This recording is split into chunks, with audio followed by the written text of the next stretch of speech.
Shalom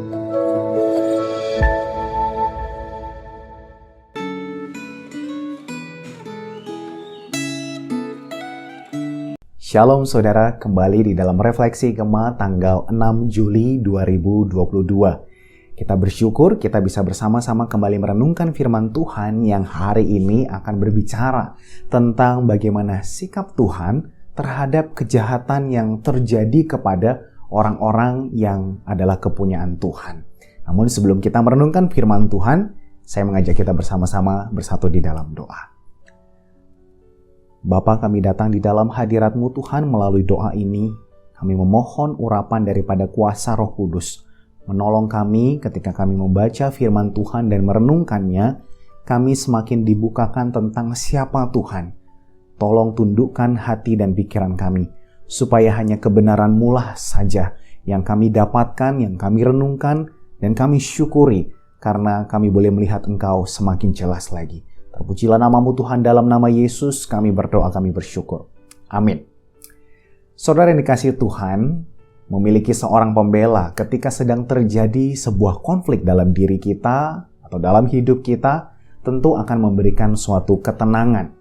Tetapi memiliki seorang pembela yang berkuasa untuk memberikan kemenangan dan bahkan kelepasan, itu memberikan sesuatu yang jauh lebih dari sekedar ketenangan. Tetapi di sana kita akan beroleh kedamaian. Kemenangan itu sendiri akan mengusir segala rasa takut dan kecurigaan kita.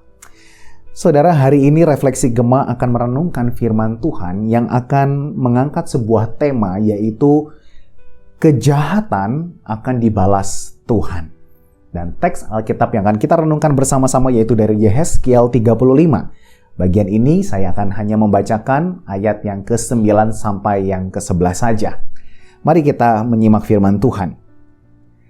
Aku akan menjadikan engkau sunyi sepi untuk selama-lamanya, dan kota-kotamu tidak akan didiami lagi. Dan kamu akan mengetahui bahwa Akulah Tuhan. Oleh sebab engkau mengatakan, kedua bangsa itu dan kedua negeri itu akan menjadi milikku dan kita akan memilikinya. Sebetulnya Tuhan ada di situ. Oleh sebab itu demi Aku yang hidup, demikianlah firman Tuhan Allah, Aku akan memperlakukan engkau seperti engkau memperlakukan mereka dalam murkamu dan cemburumu yang timbul dari kebencianmu terhadap mereka.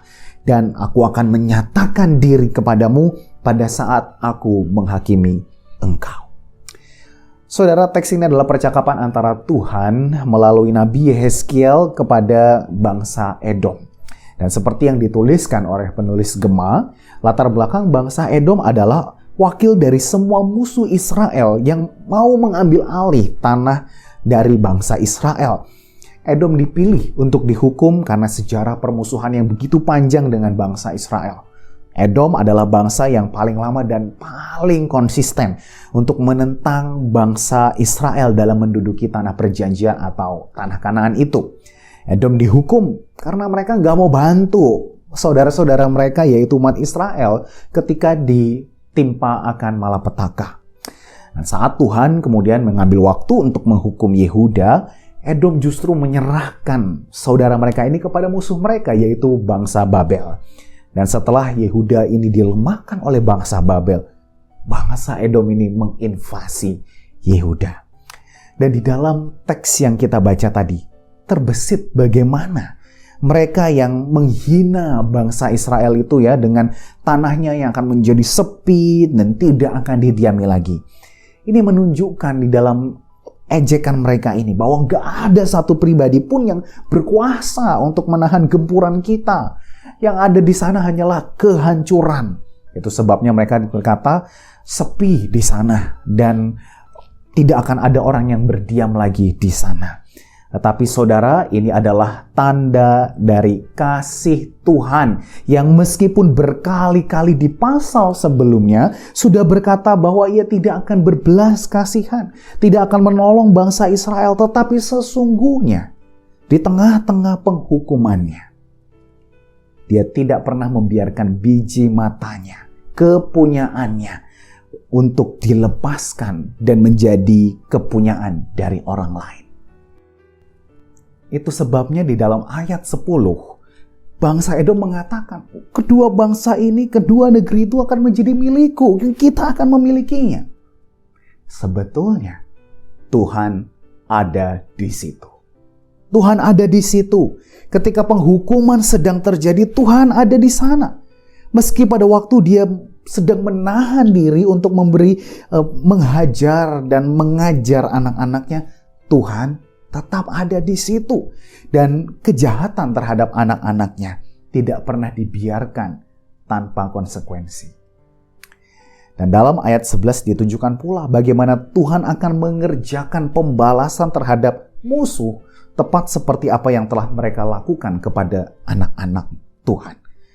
Bukan cuma perkara tentang mau membalas apa yang sudah dilakukan.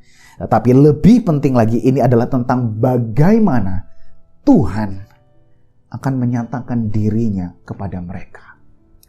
Seperti yang di dalam kitab Yehezkiel ini sudah menjadi kalimat yang khas, yaitu supaya mereka yang termasuk adalah orang-orang Yehuda dengan semua perbuatan Allah ini akan mengetahui bahwa Dialah Tuhan.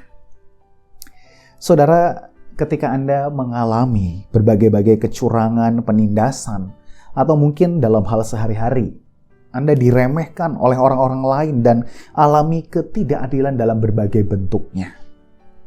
Apa yang muncul pertama kali di dalam hati dan pikiran kita? Mungkin ada yang tidak bisa menerima.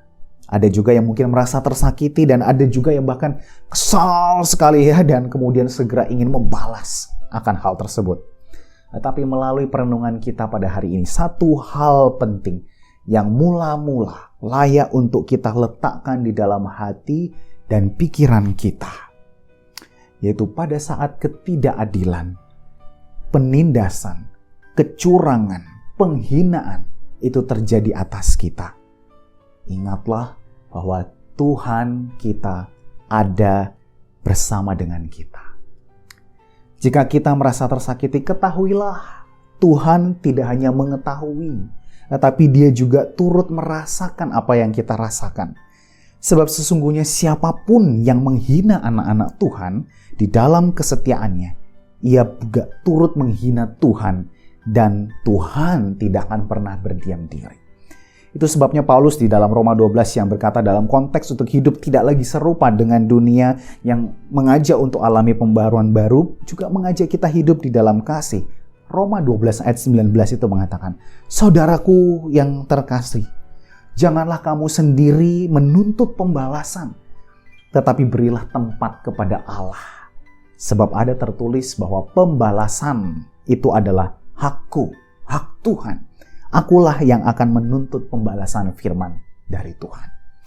Maka kiranya jika hari ini di dalam kita masih ada api yang membara, yang merasa berhak untuk membalas orang-orang yang melakukan kejahatan terhadap kita, firman Tuhan dengan lembut mengundang Anda dan saya untuk menyiraminya dengan kebenaran ini, yaitu dengan mulai untuk sadar bahwa Anda tidak sendirian menghadapinya.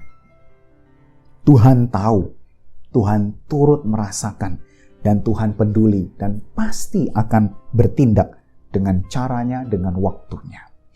Salah seorang bapak rohani saya pernah mengingatkan, jangan sampai kamu menghadapi hal-hal seperti ini, seperti orang yang tidak mengenal Tuhan, seperti orang yang tidak tahu kalau Tuhan itu berkuasa dalam bertindak menghadapi perkara-perkara itu. Maka tugas kita adalah setia meneladani Kristus. Dia yang tidak membalas segala kejahatan yang telah ia terima di dalam penderitaan yang ia alami, melainkan mengajarkan bahkan untuk mengasihi mereka yang telah menganiaya. Dengan cara apa? Dengan cara mendoakan mereka.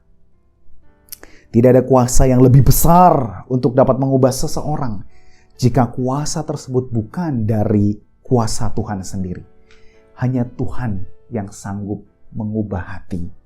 Maka setialah di dalam berdoa. Izinkanlah Tuhan bekerja dan menguasai ruang di hati kita yang terluka dan memulihkannya, menghiburnya.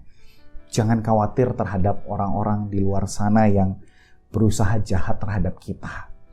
sebab Tuhan ada di situ. Dan bukankah firman Tuhan berkata, jika Tuhan ada di pihak kita, siapakah lawan kita? Amin. Mari kita berdoa.